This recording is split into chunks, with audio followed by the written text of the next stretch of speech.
começar a falar aqui também a nossa opinião e tal. Acho que eu vou começar, João. Cara, quem viu meu pós-jogo, que até saiu da bolha, né? Já está com mais de 6 mil visualizações. Viu que eu tava muito abalada, eu tava muito chateada, eu chorei e tal. E eu ainda tô assim, abalada, frustrada. Mas hoje eu acordei com um pensamento um pouco diferente, sabe? É claro que é muito frustrante, como o João adiantou. Poxa, uma chance de ouro, gente. Uma final em que o nosso adversário achou dois chutes no gol, 2 gols. Em 2 falhas individuais nossas, 2 erros nossos. Então, assim, era uma chance de ouro pra gente começar 2026 extremamente bem, financeiramente, com moral, disputando a Libertadores. Então, esse sentimento de frustração, ele jamais vai embora. Jamais. Só que, em contrapartida, há 14 anos, a gente chorava e sofria, né, nesse tempo todo, por estar jogando Série B, por cair, por não subir. E hoje a gente chora por ter perdido uma final. Então, assim, existe uma evolução nítida. Até porque foi o segundo ano que a gente chegou longe, né? Ano passado a gente parou na semi, esse ano a gente chegou na final. E quem sabe ano que vem a gente não vença, né? Mas já falo do ano que vem. Mas a questão o lugar do Vasco é isso, é chegar em final, é disputar a final, é ganhar título. Não foi dessa vez, beleza. Mas hoje eu acordei comparando muito com a situação do Flamengo, sabe? Claro que investimento não tem como comparar. Mas, cara, quantos anos, quantas vezes a gente zoou por cheirinho, porque eles chegavam em final e sempre eram vices. Eles chegavam, mas não ganhavam. E agora eles ganham todas. O momento deles chegou. E, cara, o nosso meio que talvez esteja chegando. É claro que a gente não tem perspectiva de melhora para o ano que vem, por tudo que a gente já sabe, tudo que envolve, principalmente pela perda desse título, né? Que junto perdeu 100 milhões, perdeu Libertadores, tudo mais. Mas, assim, o Flamengo, que hoje é o maior campeão de tudo aí, ganha todas e vai sempre para a final, também teve esses anos de nunca chegar em final. E de quando chegava, perdia, sabe? E sinceramente, cara, eu acho que é isso. Pelo menos a gente voltou a disputar a final. É claro que... E também fica de lição. Porque ano passado, a gente não foi pra final porque a gente não tinha um time titular. Nosso time era todo misto, todo esquisito. Esse ano a gente não foi campeão porque a gente não tinha um time reserva. Então fica a lição pro ano que vem. Contratem, reforcem. Porque você precisa de um time titular e um time reserva. Não tem como você jogar essas competições com esse time assim, cara. Que você olha pro banco e você não tem ninguém que melhore. Você vê que a semifinal contra o Fluminense e até o primeiro jogo da final lá no Itaquera, o Vasco jogou quase que o tempo todo sem substituição. Foi substituir no finalzinho. Então, assim, tem que ficar essa lição para 2026. A gente precisa reforçar o time, a gente precisa contratar. Não dá para ficar contando com esses erros, improvisando o Pumita na lateral, improvisando o volante na zaga. Não tem como mais fazer isso, entendeu? Você tirar o seu melhor jogador que rende absurdamente na ponta direita e colocar lá de centroavante porque você não contratou um centroavante. Não tem mais condição. Um time que quer ser campeão, que quer chegar nas coisas, tem que ter um time base e um time titular no time reserva. Coisa que a gente não tem. E aí entra, claro, na questão do Pedrinho, porque ele já teve 4 janelas de transferência. Das 4, só uma deu certo.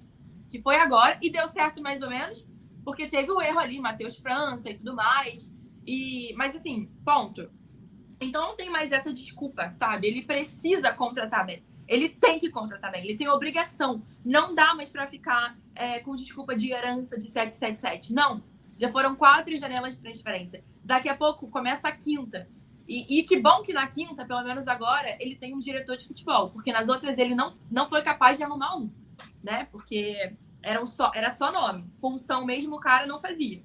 E é isso, assim, só para finalizar, sobre aquela frase que eu vi muita gente falando, futebol é injusto. É sim, mas foi injusto com a gente, torcida. Porque se a gente analisar friamente, o Vasco não merecia ganhar. Não merecia ganhar pelo ano horrível que fez. Porque uma coisa é o seguinte, se o Vasco tivesse feito um brasileiro muito bom, a ponto de se classificar direto para Libertadores, eu não tava aqui reclamando do vice. Eu provavelmente bateria palma. E já vou falar sobre bater palma também. Porque a gente tem uma cultura aqui no Brasil de zoar, menosprezar o vice. Mas, cara, você ser o vice-campeão de qualquer campeonato que ele seja, isso é muito grandioso, sabe? Você eliminou times melhores, times maiores, você chegou na final, você não conseguiu ganhar, porque querendo ou não, quando você chega na final, é 50% de chance de ganhar, 50% de perder. Então, não dá para os dois ganharem. Ponto. Só que assim,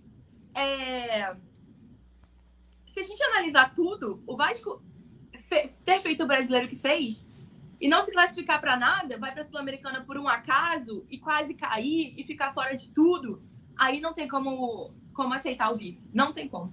Então, assim, era o que a gente vinha falando aqui. Era o futuro do Vasco em jogo, porque ia começar 26 com muito dinheiro, com moral, com título, com investimento, tudo para dar certo, sabe? E simplesmente jogou tudo por água abaixo em 90 minutos. Então, o futebol é injusto, sim, porque a gente, torcida, merecia. O clube Vasco merecia. Mas quem tava lá jogando, não. Pelo ano horrível que fez, sabe? E não que o Corinthians merecesse. Também estão cheias de problema ali e tudo mais. Mas, cara, não era o momento, infelizmente, sabe?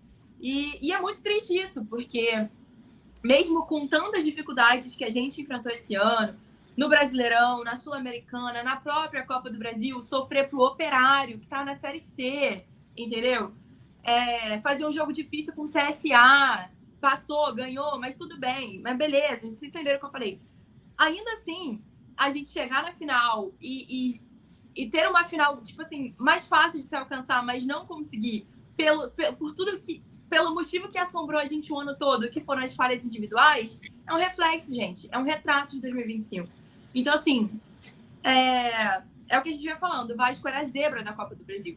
Se a gente ganhasse, pô, óbvio, mil maravilhas e tudo mais. Mas, assim, digno de merecimento mesmo, analisando friamente e deixando o lado emocional e a razão de lado, é isso, entendeu? E agora é reforçar para o ano que vem, porque Carioca começa dia 14, a gente estreia com o Macaé, se eu não me engano. Final do mês já tem brasileiro, e daqui a pouco começa a Sul-Americana, que, assim, não era o que a gente queria. Eu acho que Sul-Americana, apesar de ser um título que a gente não tem, não é o nível do Vasco. O nosso nível é jogar Libertadores, disputar Libertadores. Mas assim, se tá na Sul-Americana, tem que entrar para ganhar. Até porque quem ganhou desse ano tava no nosso grupo e assim, horrível, time horroroso. Então o nível é muito baixo. Então não tem como o Vasco perder para esses de níveis mais baixos ainda. Mas, se for para jogar a Sul-Americana como jogou a desse ano, não era melhor nem jogar, entendeu? Então, assim, eu espero que reforcem pra gente não passar vergonha em todos os campeonatos que a gente passou esse ano. E graças a Deus, 2025 acabou. Porque, sério, até porque mais alguns jogos no Brasileirão a gente caía. Então, que bom que acabou tudo. E é isso. Meu desabafo, minha análise, e é isso. Fala aí, João. Eu só queria complementar rapidinho para lembrar aqui o pessoal aqui, que até principalmente os que gostam do Pedrinho, o planejamento dele era brigar pela Sul-Americana, tá? Era o título da Sul-Americana. Em nenhum momento o planejamento foi a Copa do Brasil. A Copa do Brasil, o Vasco foi dando sorte, foi indo.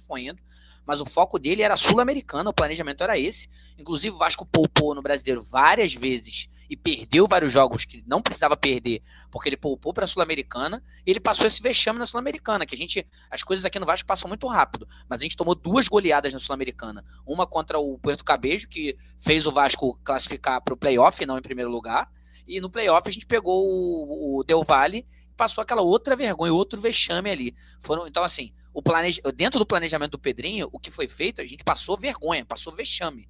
Só que a gente teve a sorte ali de chegar ao Admar, fazer uma boa janela, levar um pouquinho o time titular, e o Vasco conseguiu competir ali na Copa do Brasil e conseguiu chegar até a final. Mas o planejamento em si não era esse, era só Sul-Americana, o foco era Sul-Americana, porque o Pedrinho queria esse título, e deu tudo errado. E a gente deu essa sorte aí, chegou aonde chegou, por méritos. O Vasco jogou futebol também para chegar na final, mas foi muito mais sorte do que juízo. Então, assim, lembrar muito bem disso, e lembrar das inúmeras contratações que gastamos muito dinheiro e todas erradas, que fique de lição para essa janela, porque essa janela precisa acontecer para ontem, que eu já falei aqui várias e várias vezes sobre tudo isso, sobre planejamento para 2026, porque dia 28 já está batendo na porta aí, daqui quase um mês e 7 dias.